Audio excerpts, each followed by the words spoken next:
Ladies and gentlemen,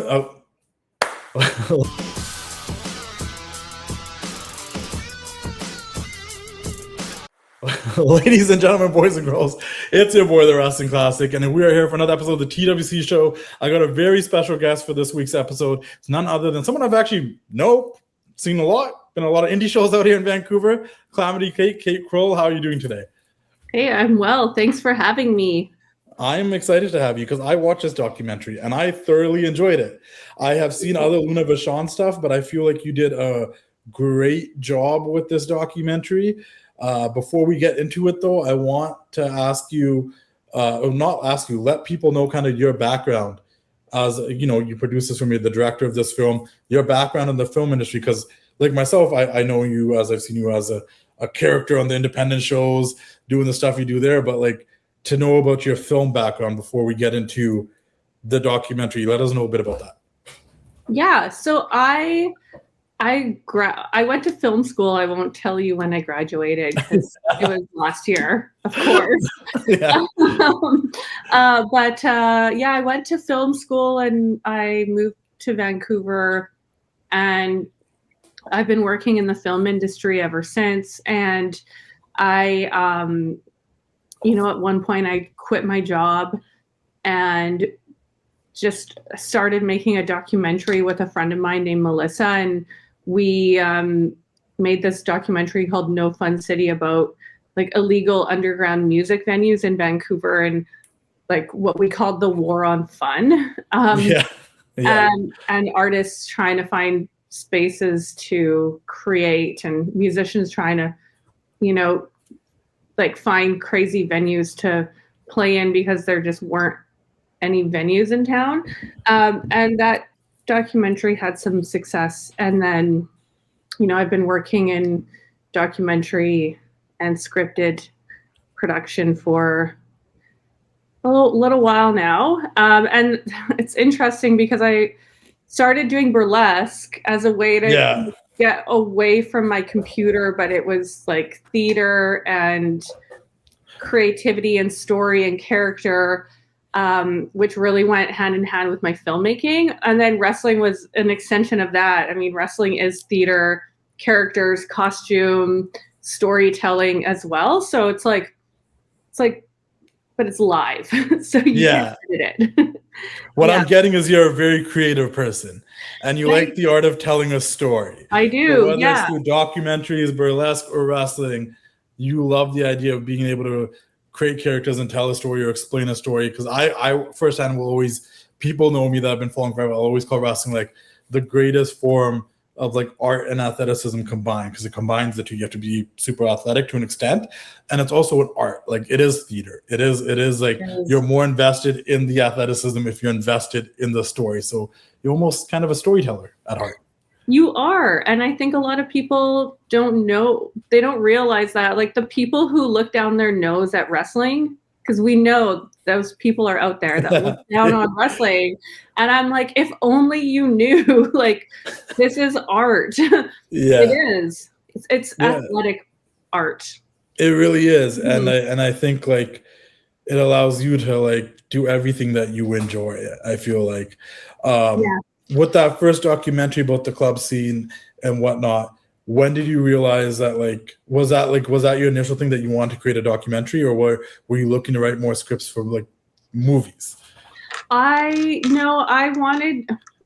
a documentary actually in film school, like a feature-length documentary that was really well received. And then I was like, I always knew I wanted to work in documentary. I just love watching people. Yeah. And like, I love this like psychology behind, human behavior. And I was a story producer on 2 seasons of a reality dating series called Farming for Love. Okay, I do remember that. That was I remember seeing the commercials on the Shaw on Demand. Okay. And it was like the farmers finding love, basically, like in the rural agricultural areas, and it was like a dating thing, matchmaking thing for people in those areas. Yeah, it was like The Bachelor, but on farms. Yeah. I can't sit here and tell you I specifically ever watched it, but I definitely remember seeing the commercial all the time. Did it only last 2 seasons? 2 seasons. Yeah. Okay, so you were a part of that. That's cool. Yeah. Yeah. Yeah. So I mean, and then that's kind of how my husband and I, Cobra Kai and I, started producing wrestling shows, because I have a film producing background. So I don't know, it just felt like natural to continue producing, but in the wrestling space. But even with that, the Farmers for Love, Looking for Love thing, it's like you're still dealing.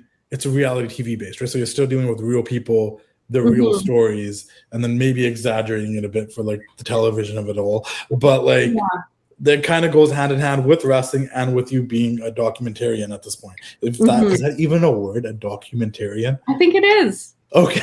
And if not, well, then you just made it up. So because I just spat that out there and it sounded right, but I'm not 100% sure. I think that is a documentarian. Someone that makes documentaries. Okay. But like it's really, it all kind of goes hand in hand. I love hearing people's stories a little bit like that. Hence why documentaries are great, because you could pinpoint when things kind of get tied together. Do you have any favorite documentaries that you watch that kind of you're like, like I really enjoyed this, that like I want to make documentaries? Yeah. There's a documentary called Waltz with Bashir that I think was either nominated or won an Oscar. God, in like 2006 or 7, something like that. Yeah. And that was it was animated, but it was all like, it's all over top of interviews with soldiers, Israeli soldiers who fought in this war in, I think, Lebanon. Yeah. And they, like, this main character, he had no memories from the war. So he interviewed his, I don't want to call them colleagues. It's like the soldiers that he was with, and like unraveled the story through those interviews. And I thought that was so beautiful. And that inspired a short documentary that I did called Rang Wong, which was about Tibetan self-immolation. Yeah. So that documentary is one of my tops. And then another tops of mine is called My Brother's Keeper, which I haven't seen it in a really long time, but it's a really like messed up documentary following these brothers, and one brother is accused of murdering the other brother, and they're just like these weird brothers living in the middle of nowhere, and it's so weird. It's like verite style, so it's just really following around these brothers like in their real daily life. And then like tops is Grey Gardens, which is another really great verite style documentary. Have you heard of Grey Gardens? No, I haven't heard of any of these, and I want to watch them all. I'm like, like this sounds like, don't get me wrong, I've watched a lot of documentaries on whether it's like I've always liked watching like musician documentaries and artists that like become something, because I always find that inspiring. But like I love all the true crime stuff. So like the Brother Keepers thing is looking very interesting to me. I love watching a good not a good, but a good murder documentary or a serial killer documentary and learning about these stories and stuff. But Brother's Keeper is the one that stood out to me the most. And I've been sitting here this entire time trying to remember the word for like when you're in the army with somebody, what do you call them? What do you like? Comrade? Comrade is one word. Like I was saying, like, talking about their comrades sounds really weird. So. Yeah. There is a word for like those that served with them. What would they be? Their fellow vets? Yeah, something like that. There is a word, and it's gonna bother me, and I'm gonna remember it after this, and then I'm gonna be really annoyed. But you know what else is really funny? This is totally side note. Like I was reading like a thing about Gen Z kids, and they're like, what do you think is old now, like to you and stuff? And they're like, oh, someone born in the 1900s, and I'm like, wow. That's wild. Because you said something like the 20s something. I'm like, the 1900s. I'm like, that is actually correct. Like, I'm born in the 1900s. I guess that's a weird way to say it. So you produced multiple documentaries before this Luna documentary. You just mentioned another one. So how many in total have you done before this Luna documentary?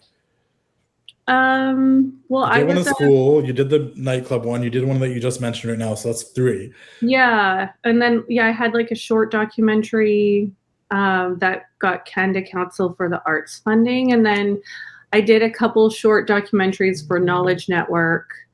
I just directed an episode of a travel series called Postcards From, and this episode takes place in Halifax. It's for AMI Network.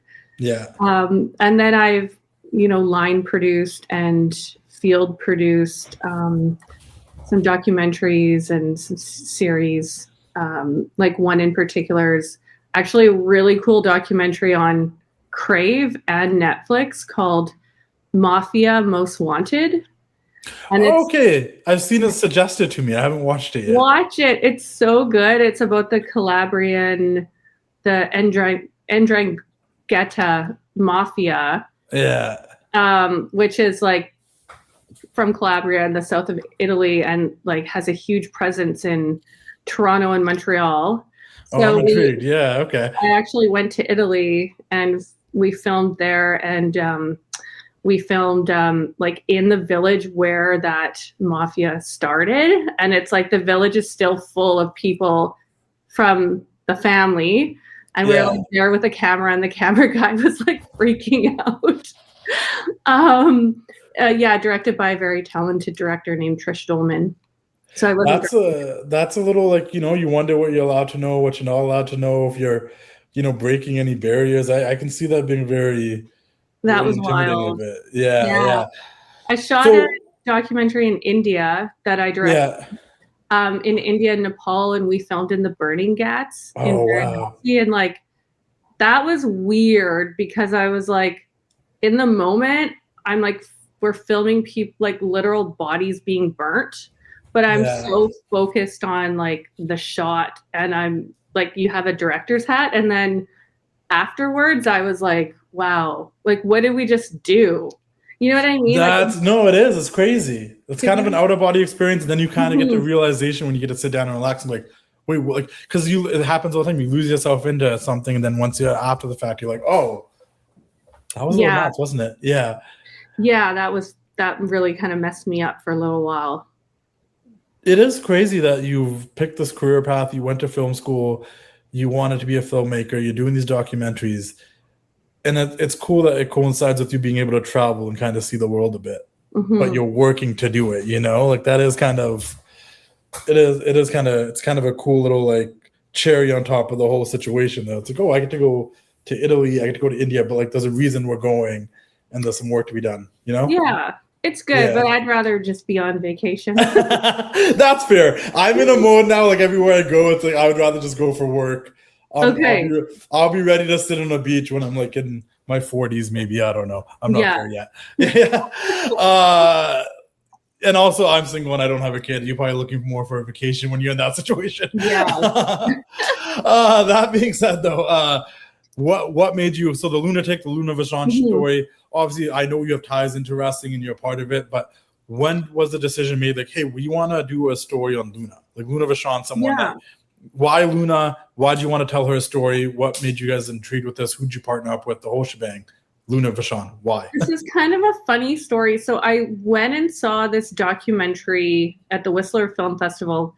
The documentary is called Another Nail in the Coffin. It's the Vampiro documentary. Have you seen it? Yeah, I've watched it. I did watch it actually. Yeah. Really good, by a filmmaker named Michael Pasht. And so obviously I was like, wrestling documentary, I have to go. So I went, and then I was talking to Michael afterwards and like asking him questions.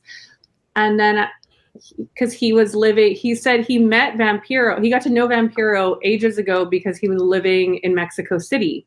Yeah. And I said, oh, my husband actually trained lucha in Mexico City. And he's like, what's your husband's name? And I told him Cobra Kai. And he's like, he was my roommate 20 years ago in Mexico City. I was like, what?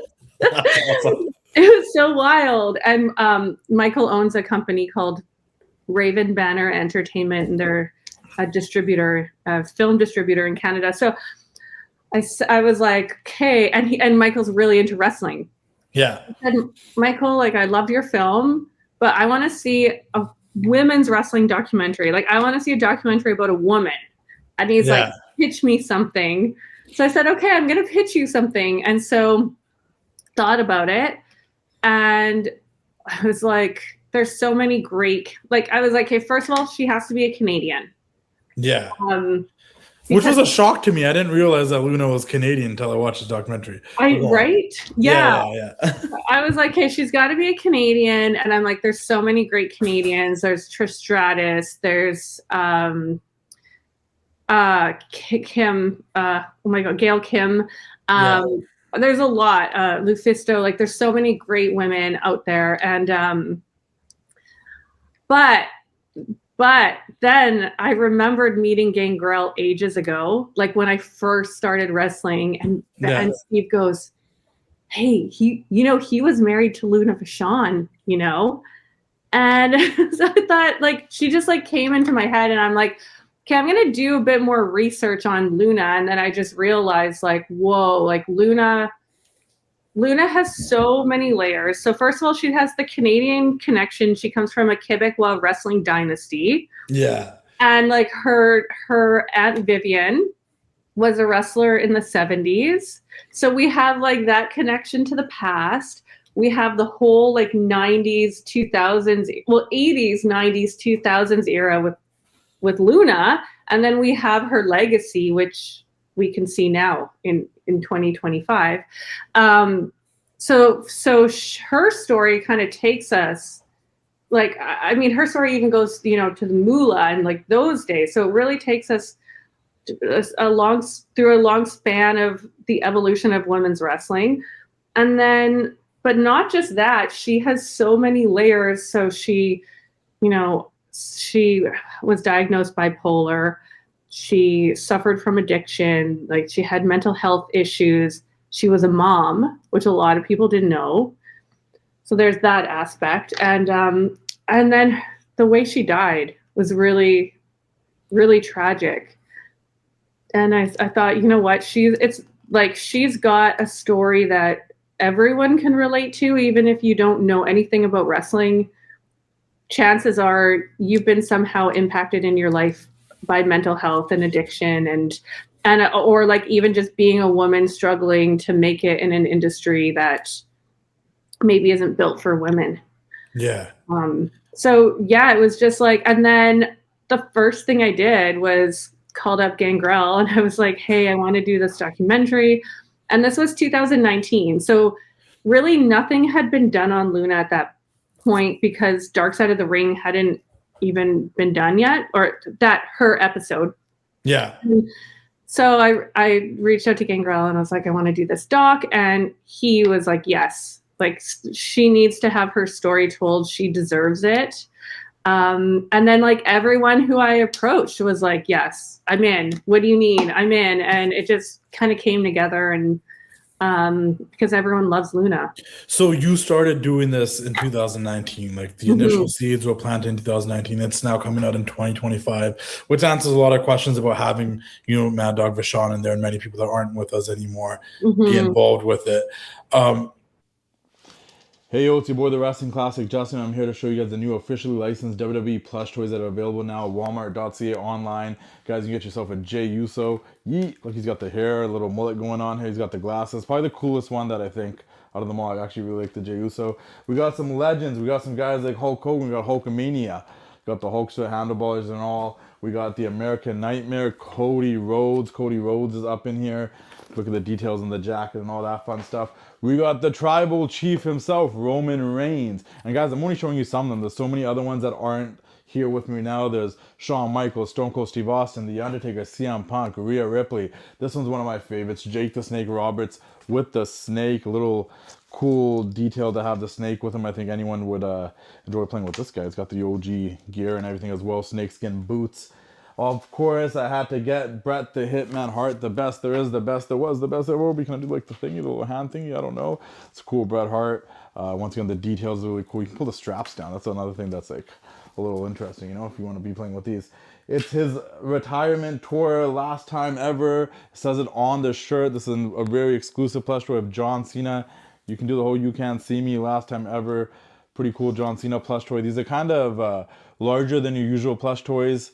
They call them full size because they're a little bit bigger than the tiny ones that you can also get from Walmart.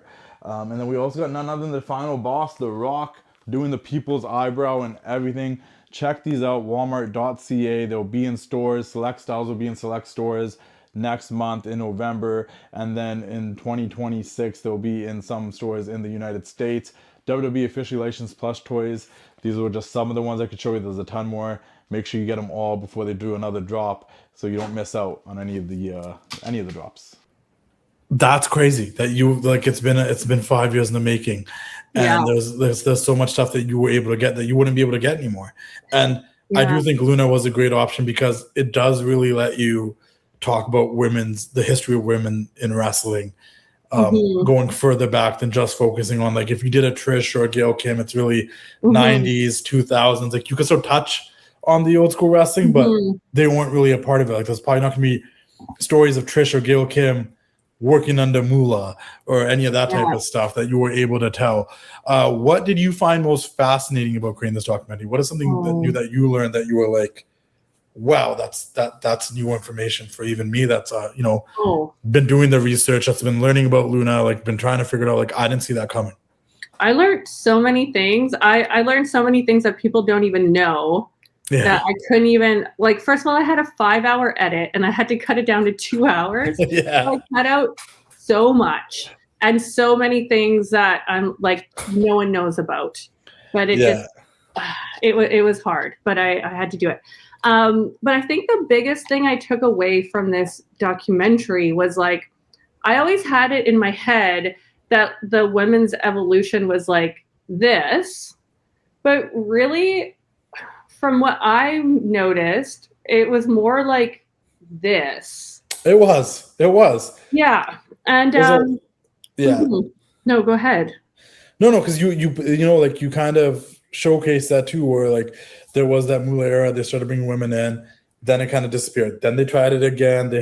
You focused a little bit on Alundra Blaze and what she did with Luna in that era, and then it went down again. It's like it really was like that. Yeah. Yeah, that surprised me. And just seeing the footage cut so closely together, because we compressed like years and years and years, right? And so seeing like Alundra and Luna in the in like 94. Yeah, it was 94, 95. Yeah. Like their kick-ass friggin' matches where they're doing like the most incredible shit, and like the men were even like, don't outshine us, girls, like come on. And then it was like then it was the Monday Night Wars where WCW and WWF were fighting for, tens of thousands of fans to watch their program, and like women kind of like were what I like to call sacrificial lambs on the chopping block. They were just sex symbols. They were there for that different kind of entertainment, not really wrestling, like, Yeah.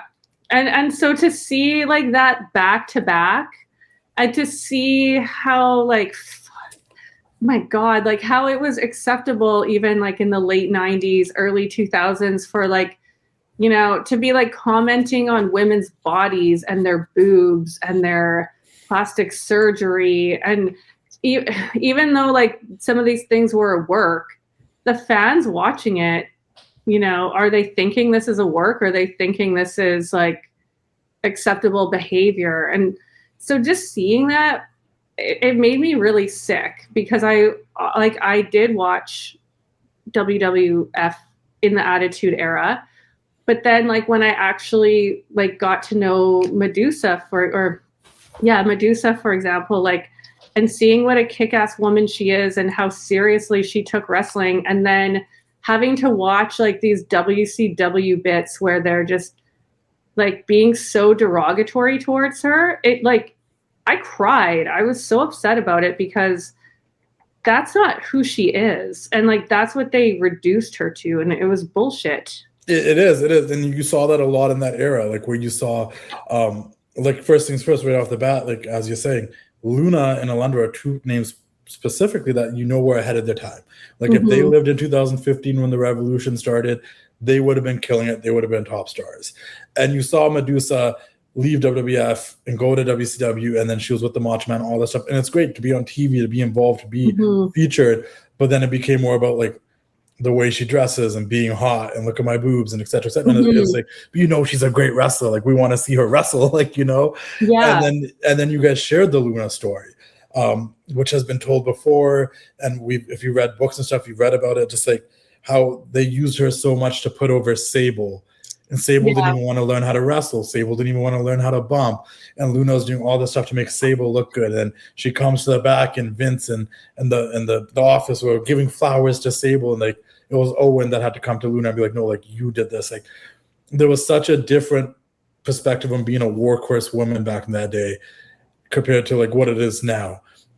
You could hear it even as close as 2015, where Sasha and Bailey talk about like they had to practice their Brooklyn match in private because they didn't want to show what they're going to do, so the men couldn't go complain like, hey, they can't do that, they're going to outshine us. Like, it's been a struggle, and and it's changed so much.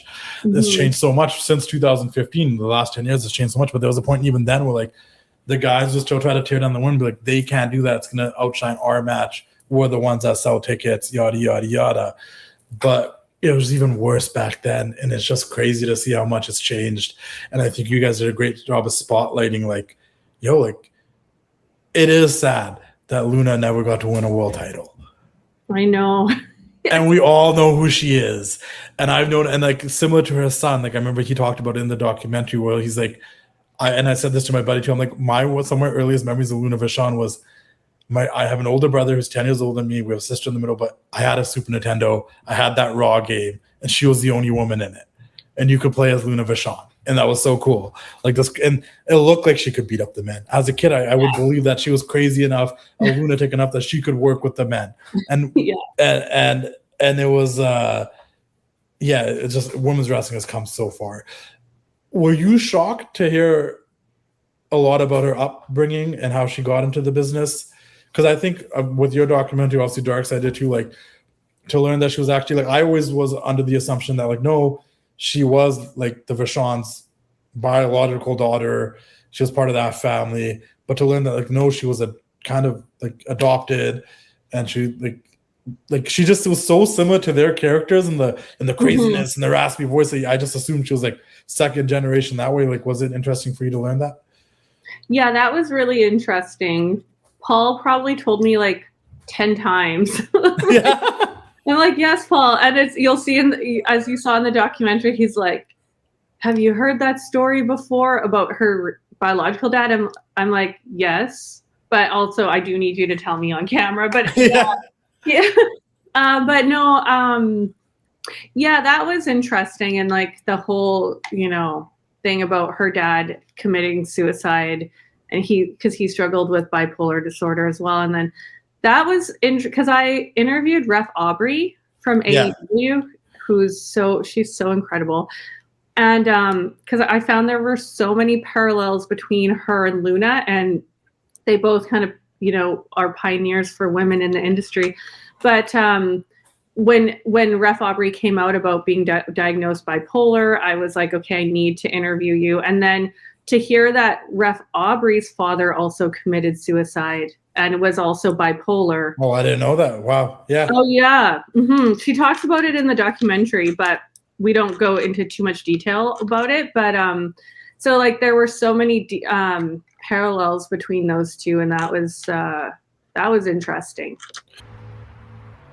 Hey, yo, it's your boy, the Wrestling Classic, Justin here. Hope you guys are enjoying the show. Make sure you guys like, comment, and subscribe. Check out our other shows on the Wrestling Classic YouTube channel, like the TWC show where me and RV talk everything wrestling, updates, new things, old things. We just talk about it all. Mount Rushmore's got you guys pretty mad. And if you haven't already, check out Just Yapping. We talk about a little bit more things about our own personalities outside of wrestling. A biker kicked my car. RV doesn't take his kids to Disneyland. I don't know why. Check out Just Yapping. Check out the TWC show. And also, if you haven't already, I'm in RV's garage, Rain City Toys garage. If you need toys, check out raincitytoys.com. Follow him on TikTok. Follow him on Instagram. He's trying to catch up to me. I don't think he's going to, but at least try to help him, like get him there a little bit. If you guys want loose toys, there's loose toys. If you guys want old school toys, new toys, AEW, WCW, Legends, all that stuff, CDs, magazines, raincitytoys.com. Like, comment, subscribe, engage with the YouTube channel. The more you guys engage, the bigger guests I get for casual conversations. And if you guys have been enjoying that series, you have to comment, you have to like, you gotta share it. Wrestling Classic YouTube channel. Subscribe, like, comment, keep doing the thing. Enjoy the rest of the show. Dig it. I also found it interesting to learn for myself, like, and it's like you would kind of, you could always, you hear a lot of stories, especially back in the day. I feel like it probably still happens today, but it's just like, it was more like the society's changed a bunch, but hearing the stories of her being taken advantage of because she's in the men's world of wrestling. And there was some name drops of like people that might have sexually assaulted her or whatnot. I think that was where I was kind of like one of the moments where I was like, oh, like I didn't see it coming, but it didn't surprise me knowing as much as I know about wrestling and the history of wrestling and the stories I've been heard. But I was just like, oh, damn. I think someone in the documentary was like, it's crazy because like these men from those eras are like idolized and they looked at these legends and they did some like really horrible things. And it's like, you know, we kind of like push it to the side, unfortunately. Yeah. But was there more than what we heard that you left on the cutting floor? Yeah, there was stuff I've been told off camera. And then like in the film, Craig Cohen, one of her really close friends, talks about, she told him about this one night and he said, but I don't remember what happened. And I was like, you don't remember what happened? Because he had told me on a phone call. So when he said, I don't remember, I'm like, you don't remember? And he's like, well, I can't say it. And people were kind of scared and they didn't want to speak out. And, you know, like, I guess we'll just put it out there right now. I mean, Luna's son talked about Roddy Piper. Yeah. And that was tough because we all love Roddy Piper. You know, we all like, he's a legend. And I was like, do I include this? I can't prove it, but it's from what her son is saying, like, I believe it. It's very convinced, like, he swears by it. And,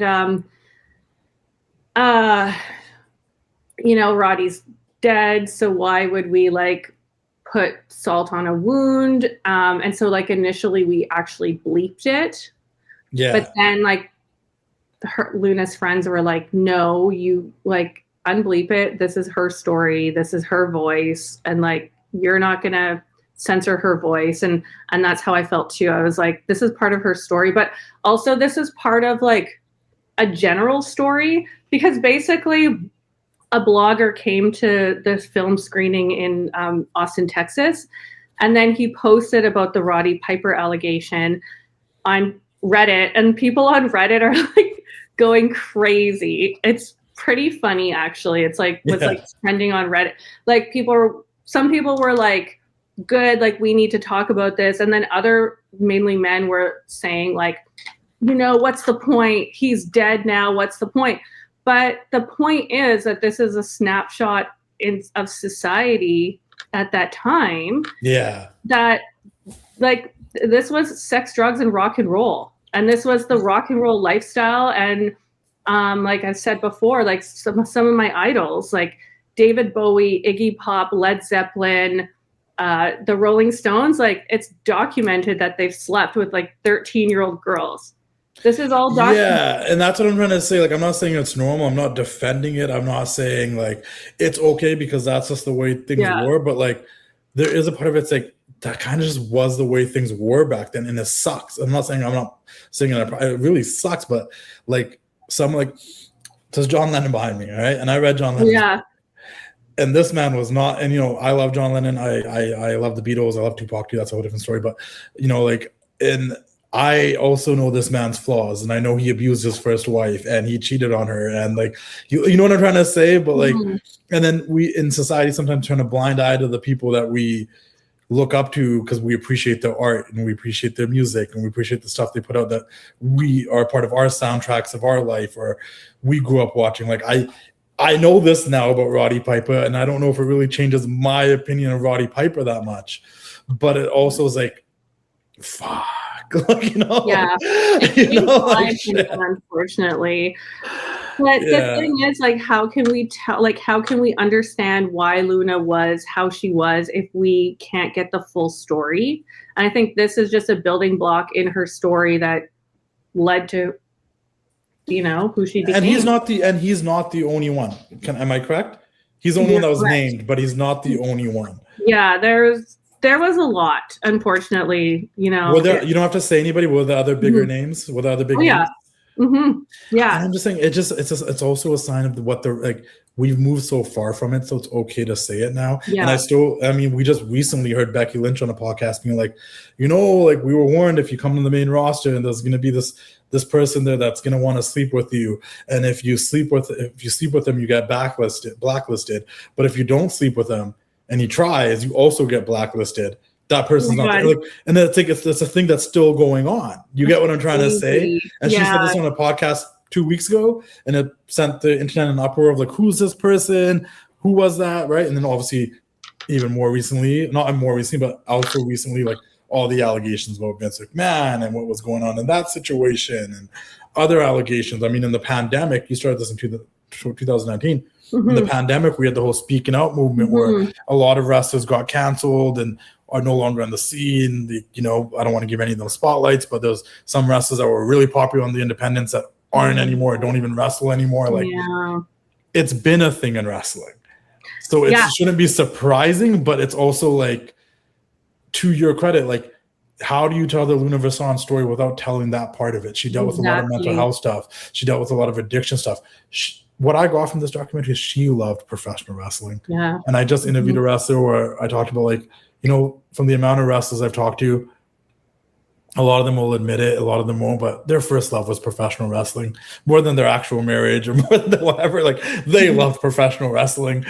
And I felt like that was the case with Luna. Like, she loved it. And, I think those clips of her talking about it from other shoot interviews, plus other people saying it, like her loyalty to Vince, and she loved Vince because like she loved wrestling and he gave her that opportunity to be a mainstream star and stuff like that. Like, there's stuff that you will put up with because you love something so much in life. Yeah. And it seemed to be like that was Luna's thing, but it's also like there were demons that she probably never got to address. And a lot of it was stuff like this. Am I wrong? No, that's exactly it. And like her son Van says, she gave up her own kids for Vince McMahon. That's how much she loved him. Yeah. And it's insane to think. But yeah, no, that part was a shocking part to me. But and that's why I don't want to use the word shocking, because like once again, I heard it. I wasn't shocked. I was more just like disappointed. I'm like, not him too. Like, well, I need to clarify, because also there's like trolls out there saying, they're just doing this as a publicity stunt for money. And I'm like, I've made like half a penny off of this. Yeah. Well, this is the worst publicity stunt in the history of publicity stunts. No, and it's I've also like read books that people are selling books, and I'll read the book and I'm looking to like learn something new, and I learn nothing new. You know what I mean? Or you pay money to go see a documentary and you're like, there's nothing that I learned new that like explained anything to me. And I think you guys, I think whatever you guys told about Luna helped explain, because you can sit there and be like, then her wrestling career didn't work out, so then she had bipolar disorder, so that's why she got into like drinking, doing drugs. But it's just like, there's all this other baggage. Like you guys kind of got into the psychology of her life, of like letting go of her kids to chase this dream, dealing with the doggy dog man's world of wrestling. Like all of that adds up to like what happened at the end, and her reacting the way she did, because even like the small things that we might look at like, it's wrestling, it's a job, it's nuance, like she had to put over Sable, whatever. Like, no, she loved this business, and that probably hurt her personally, that she wasn't in that position, and someone that in her mind at the time probably didn't really care about this business was the one getting flowers and all this. Like all of that on a human level messes with your psyche, right? So it's part of the story. Yeah. And for the record, I actually really like Sable. Like, I thought she was such a good performer. Like, she did her job so well, in the sense of like, as a valet, I thought she did really well. And I mean, she's gorgeous, like so gorgeous. But I actually like her, and I actually thought her first match that they did at WrestleMania, that was her first match ever. And I mean, she held it together really well. Like, Yeah. I don't know. Like, I mean, the fact that she like wouldn't train or take bumps, that I would have been so frustrated if I was Luna. Like, I would have wanted to murder someone. But I do feel like there's a lot of hate on Sable. Sable went there and she did her job. You know, she did a job. Yeah. And that may not be everyone's idea of, you know, what that she should do, but I don't know. I have to put it out there because people really don't like Sable. And I wanted to find someone to say something nice about Sable in the film. And I was like emailing with Mark Marrow, and I was almost going to interview him, but he ghosted me. I just interviewed Mark Miro a few months back. It wasn't that bad. But no, like, and I agree. Like, once again, as a fan that doesn't know anything about what was happening, as a kid, I like Sable too. She was the babyface. She was cool. And as an adult, I also understand, like, if opportunity comes knocking, take the opportunity. If I can make some money, even better. Like, you know what I mean? Exactly. Like, yeah, like I like, you know, sometimes wrestling fans are gonna be like, oh, this guy. I'm like, yes, you think if someone gave you everything on a silver platter, you're not going to take it? You're going to take it. You're not going to be like, no, I don't want to do this. The fans are going to hate me. You're going to be like, oh, I can save up some money, put my kids through college or whatever I want to do. And okay, like, let's do it. Like, it's just the way it is. Look at Roman Reigns. Everyone. Yeah. And I used to say that all the time, like, especially when everyone did hate him, because now he's a lot more loved since his whole like, heel run. But I was like, do you think, like, if the company's like, we're gonna make you win, he's gonna be like, please don't let me win because the fans are gonna hate me? Like, no, he's gonna main event WrestleMania and he's gonna win because like it's an opportunity and he's gonna make the most out of it, right? And I think that's what Sable did too. And I think it's okay to be a little bit of an opportunist in the life if you know how complicated life can get. And it just there is the shitty part of like she didn't want to learn how to really wrestle and she wasn't passionate about it. And I have a saying now that I say all the time is I love wrestlers that love wrestling. More so than the ones I appreciate the ones that probably didn't love wrestling their entire life, but and you know as well, like obviously being part of the independent scene and being around wrestlers, and I think it was really great how you featured a lot of the local independent women in the documentary near the end and showcasing them and stuff, and you know, having you know, the Hall sisters' mom, she's like a legendary wrestler here in the Pacific Northwest, featured, and she idolized Luna. Like sharing those stories are cool. I think you guys did a great job with that. But you know how much harder it is when you love wrestling and you're on the grind than, you know, someone that comes in as a model or an athlete and they learn it and they learn to love it. But it's like those guys are like wrestling for like nothing. Like they're driving for like nothing because they love this. And you know their passion for this, and you kind of have a little bit more sympathy towards them. So I think that's where the Sable Luna disconnect happens, because one of them loved this and wanted it and was passionate about this, and the other one was just capitalizing on an opportunity. But you can't be mad at either one of them, you know? Like, I mean, I came in as a burlesque dancer. I didn't really like, I watched some wrestling growing up, but I wasn't like a hardcore. But then when I like started training, I'm like, oh my God, what is this? Like, I love this so much. I fell in love with it. But yeah, so I can like see Sable's point of view because I came in a bit later, right? Yeah. What is one thing you want people to take away from this documentary after they watch it? So I think, you know, what I really want people to walk away with is I feel like if Luna were Luna now, she would still be alive. Or how do I put this? I feel like the way that we like mental health is less taboo in 2025. If it was like that, say in the early 2000s or the 90s, I think Luna would have had a very different story. I think in those days, like you didn't really talk about going to therapy. You didn't talk about bipolar disorder, mental health struggles. Now we talk about it a bit more, quite a bit more. And there's more of a tolerance and an understanding. And I think we need to keep the conversation going.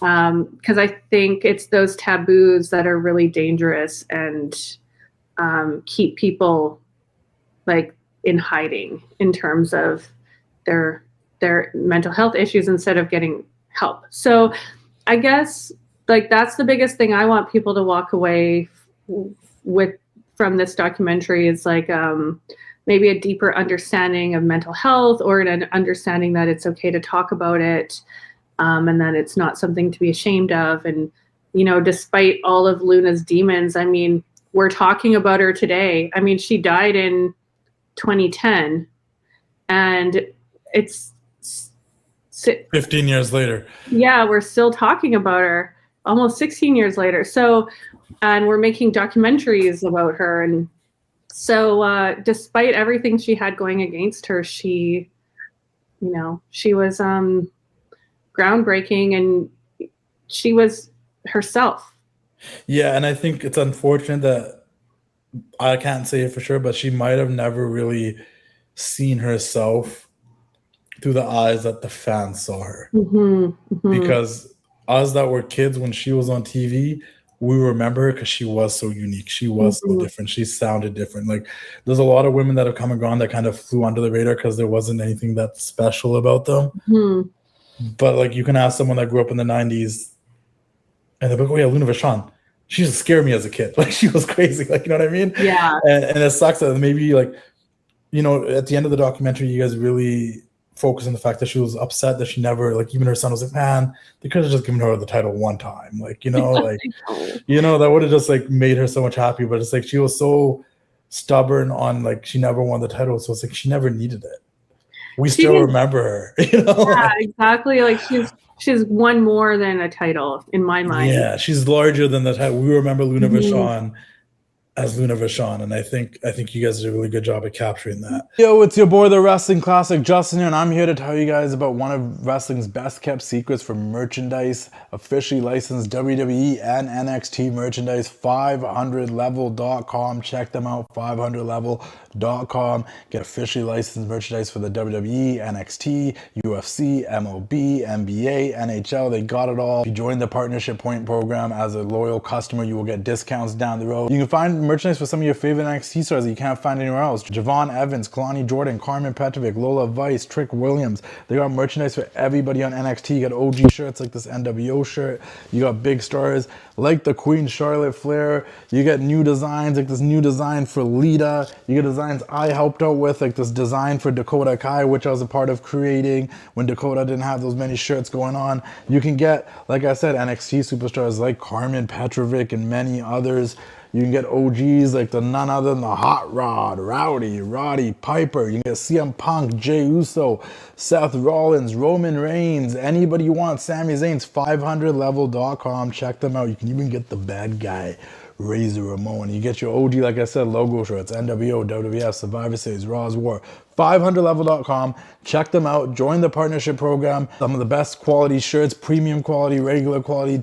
Some of the best product you will find out there. Officially licensed WWE, NXT merchandise, and OG Legend stuff. 500level.com. Check them out. Keep doing the thing. We'll see you all later. Where can people watch this documentary?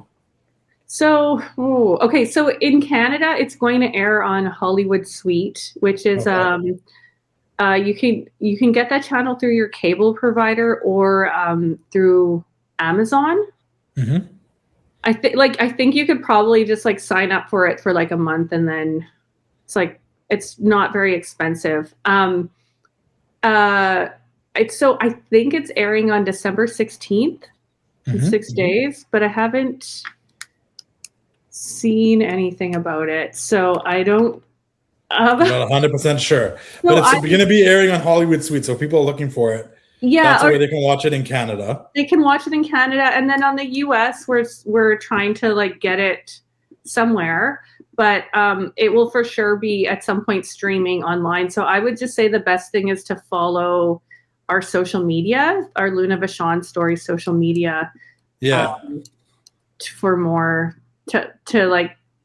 for more information on when and where it's going to be. Is it airing in the States anywhere in America? Or is it's also like check out the website and the social media to see what's going on? That's the thing. We're trying to get it streaming somewhere in the US. So yeah, People start commenting, say you want it, start tweeting out, being like, we want to watch this. Why can't we watch it somewhere? Start tagging Hulu and all these places and be like, we want to watch it. Someone pick this up. Yeah, start the movement. Because once again, Luna deserves the love. I think she's someone that all of us remember from our childhood. Whether you liked her or didn't like her or a fan or not, you're like, she's someone you distinctively remember. I will even go on a limb, and I think they were both amazing, but like Luna's up there with she's up there with Sable. She's up there with Medusa and Bull Nakano, with these like cult figures that we remember as a kid, but like didn't really get to know a lot about.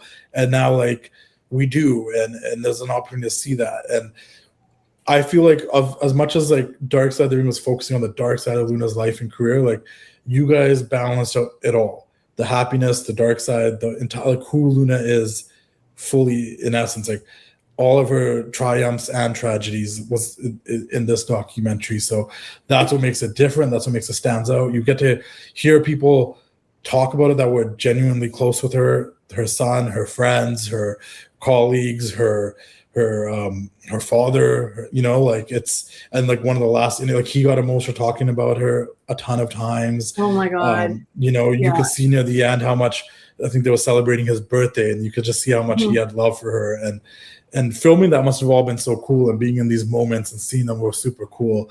It was cool.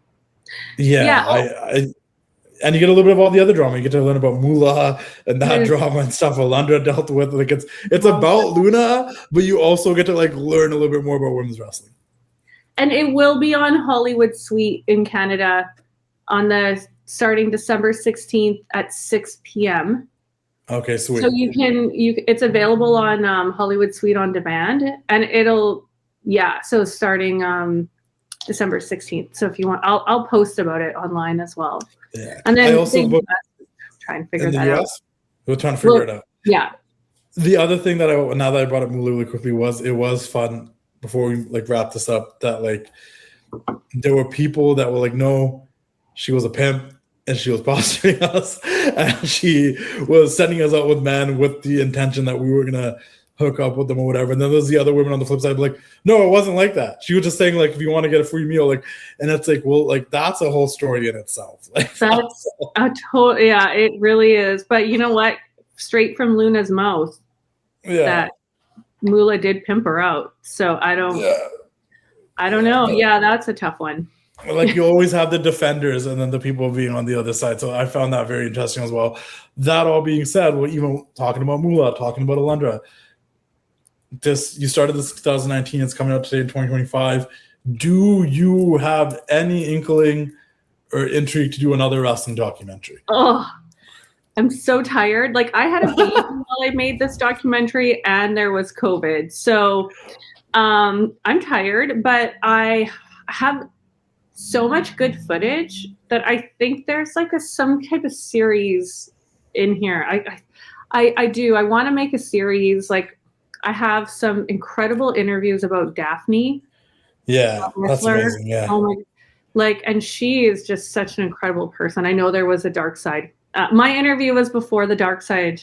Yeah. Anyway, well, you said you had 5 hours of stuff that you cut down to 2 hours. I mean, like I have so much. You could stretch the Moolah thing probably. I'm guessing an hour. You can probably stretch a whole Daphne. Like I think there's a lot there. There's like a concussion aspect. There's like an online bullying thing that I really want to go into. Especially like I had like such a long, amazing interview with Ref Aubrey, and like most of it, like 99% of it's on the cutting room floor because I just had to chop out so much. Yeah, there's a lot. So I do think there's something there for like mental health, women, concussions, online bullying. There's something. I got to figure it out. So if you have like a 4 or 5 part series of the women of wrestling, and every episode features a different thing. The bullying they get, the Moolah story, like an episode that's everything's one topic, but there's enough in there to make at least a 30 to 40 minute episode each. I think that could be. Well, if anyone's watching this and they want to fund it, if you want to be a producer of it, reach out to me if you have money, because that's the most exhausting part. It's like, if I had the money, I can make it. But it's getting the money, and that's what took me so long to make this documentary, is I spent years just trying to raise the money for it. Yeah. Any other projects you have in the works? Yeah. What do we got going on? Are you allowed to talk about them? Yeah, I have 2 scripted feature films that I produced that are being in the midst of being released right now. One is called Armageddon Road. The other one's called What Comes Next, starring Mina Sawari.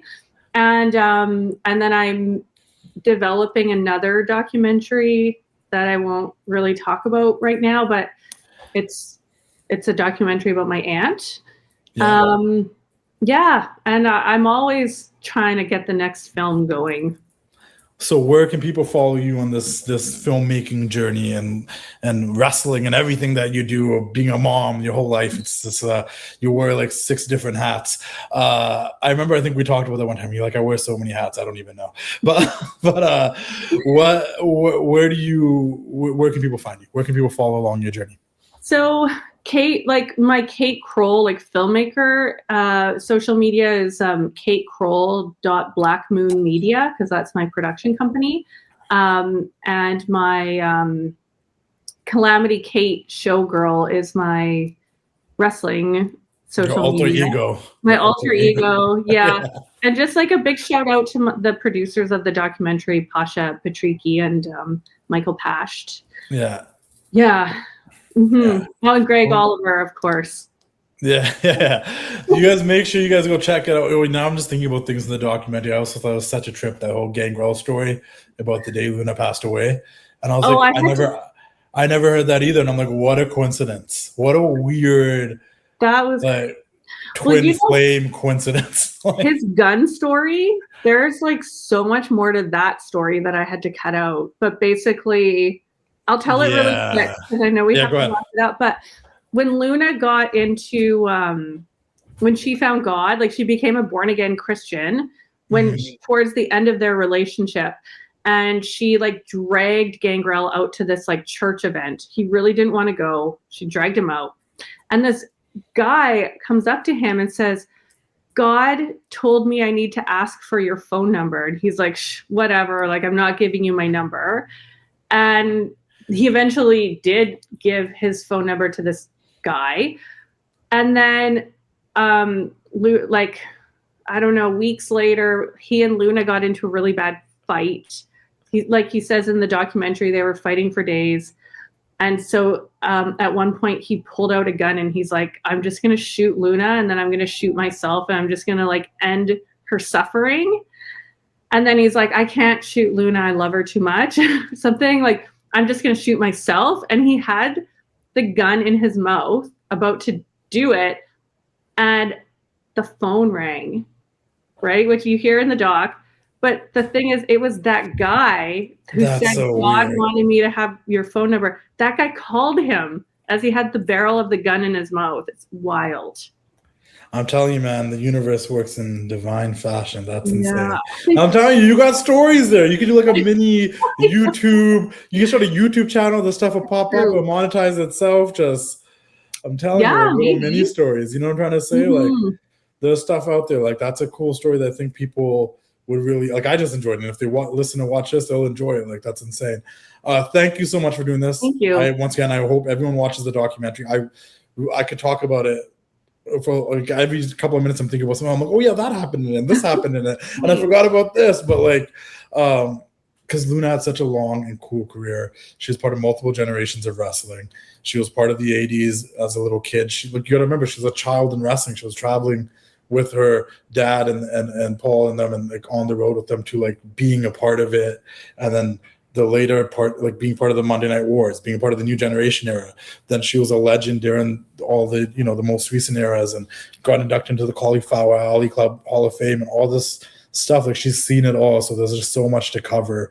I think it's a great job. I think it's a great documentary. I think, I was just complaining about how we get documentaries about the same people all the time, but there's not enough on Luna. It's always NWO, DX, Stone Cold, like, and I love all those people and I love all those things, but it's cool to see those that don't get featured as often featured. So, I mean, how many Ric Flair documentaries can we watch? I love the guy, but come on, we get it. He took his clothes off when he was drunk. Well, I think WWE should hire me to make documentaries for them. I'm just going to put that out there. Yeah, Everyone's manifest it. watching. Put it out there. Put it in the universe. But appreciate you coming on. This was a blast, and I hope everybody checks it out wherever Thank they can. you. Just search it up, the Lunatic, the Luna Vachon story. Follow them on social media and see where you can watch it. And if you guys want it enough, then maybe just kind of put it out there on the social medias and try to get the word out there so more people can see it.